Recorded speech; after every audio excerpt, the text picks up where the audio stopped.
I can remember in the run-up to the referendum, this was an issue that I talked about and campaigned on, and then Hugh Fearnley-Whittingstall started to talk about this dreadful waste of natural resources and discards, of course, becoming key.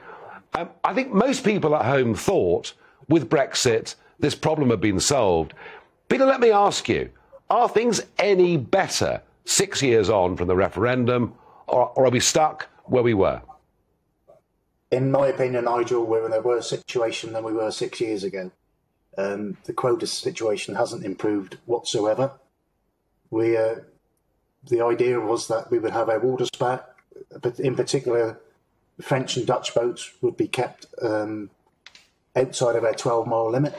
The quotas could be realigned, and the inshore fleet would benefit or have what fish it was surely entitled to. As you say, with the spur dogs, there was a complete ban on spur dog fishing about 10 or it might be 12 years ago, because they said the scientific data, in brackets, was unsure about the state of the stock, so we were stopped then from fishing for them.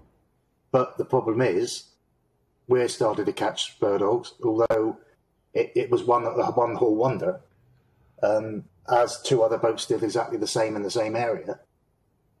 I put that video up, and I've heard from people in Ireland, north of Scotland, west of England, North Cornwall, wherever you look, they're spur dogs. And they're going to have to be dumped the same for everybody.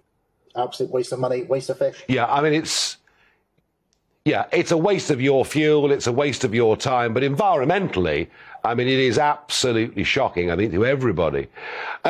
Is there any way we can get fishing back on the menu? Is there any way we can start to get our politicians realising and the public realising that, frankly, Brexit has not been delivered to the UK fishing industry? Well, we thought we had that. I mean, as you're well aware, a lot of fishermen did vote for Brexit. And I think a lot of the public followed the fishermen in sympathy almost, because they knew we were having a hard time, especially in the share of quota in the English Channel. But what's happened, I think that as negotiations continued in Brexit, I believe that more and more of our fishing was given away by Boris.